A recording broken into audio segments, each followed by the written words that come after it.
Hi friends, நம்ம 2.5 கிலோவில் chicken gravy எப்படி பண்ணலான்னு சொல்லி பார்க்கலாம். அதுக்கு பெரிய ஒரு பாத்திரம் எடுத்து வச்சுருக்கேன். அதில் எண்ணெய் ஊற்றி கடுகு பொரிஞ்சதுக்கப்புறம் பச்சை மிளகாய் சேர்த்துக்கலாம். பச்சை மிளகாய் சேர்த்துட்டு ஒரு 2 பெரிய வெங்காயம் எடுத்து ஸ்லைஸ் பண்ணி வச்சுருக்கேன். அதை சேர்த்து நல்லா இந்த மாதிரி ப்ரௌன் ஆகிற வரைக்கும் நல்லா வதக்கி விட்டுக்கலாம். இப்போ 2 தக்காளி எடுத்து வச்சுருக்கேன். நல்ல பெரிய சைஸ் தக்காளி 2.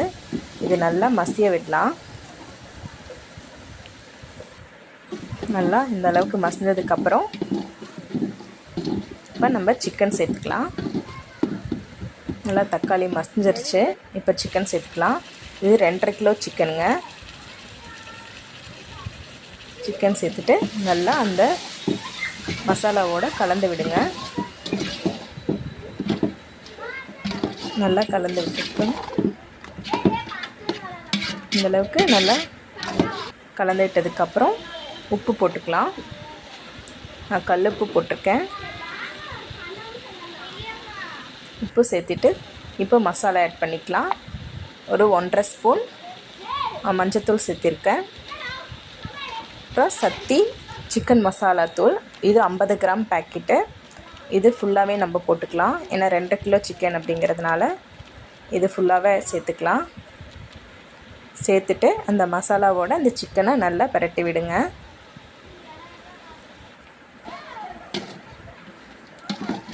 நல்லா கலந்து விடணும். அப்போ தான் அந்த உப்பு மசாலா எல்லாம் அதில் சிக்கனில் நல்லா ஒட்டும்.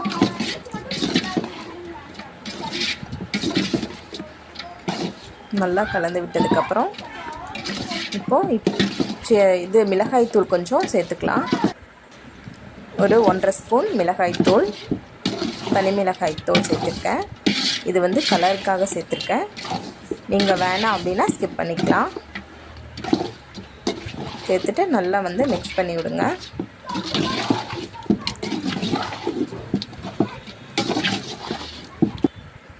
நல்லா கலந்து விடுங்க. அப்போ தான் அந்த மசாலா எல்லாமே ஒட்டும் சிக்கனில். இந்தளவுக்கு மிக்ஸ் பண்ணிக்கலாம்.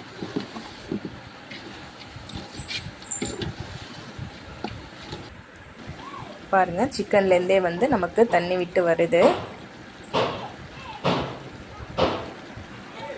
நல்லா வேகட்டும். பாருங்கள், இந்தளவுக்கு சிக்கன்லேருந்து தண்ணி விட்டு வந்திருக்குன்னா இதுலேயே சிக்கன் எல்லாம் நல்லா வெந்துடும்.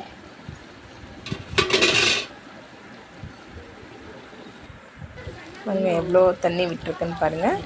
நீங்கள் உப்பு காரமெல்லாம் செக் பண்ணிக்கோங்க. பத்தலை அப்படின்னா மிளகாய்த்தூள் சேர்த்துக்கோங்க. சேர்த்துட்டு இப்போ நம்ம ஒரு பேஸ்ட் ஆட் பண்ண போகிறோம்.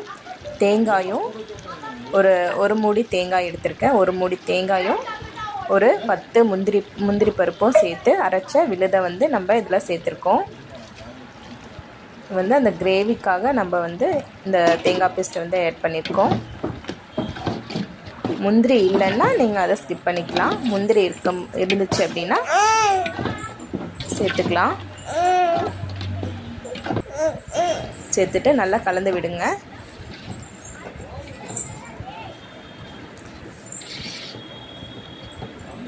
பாருங்கள் எவ்வளோ தண்ணி விட்டுருக்கு அப்படின்னு. நம்ம தண்ணியே இதில் சேர்க்கல, இருந்தாலும் எவ்வளோ தண்ணி விட்டுருக்குன்னு பாருங்கள்.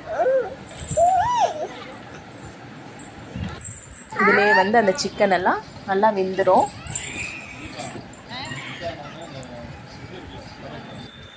இப்போது சிக்கன் நல்லா வெந்து வந்துடுச்சு. அவ்வளோதான், நம்ம சிக்கன் கிரேவி ரெடி ஆயிடுச்சு. லாஸ்ட்டில் மல்லித்தலையை போட்டு இறக்கிடலாம். அவ்வளோதான், நம்ம சிக்கன் கிரேவி சூப்பராக ரெடி ஆயிடுச்சுங்க. நீங்களும் ட்ரை பண்ணி பாருங்கள். பிடிச்சிருந்தா லைக் பண்ணுங்கள், ஷேர் பண்ணுங்கள், கமெண்ட் பண்ணுங்கள். தேங்க்யூ.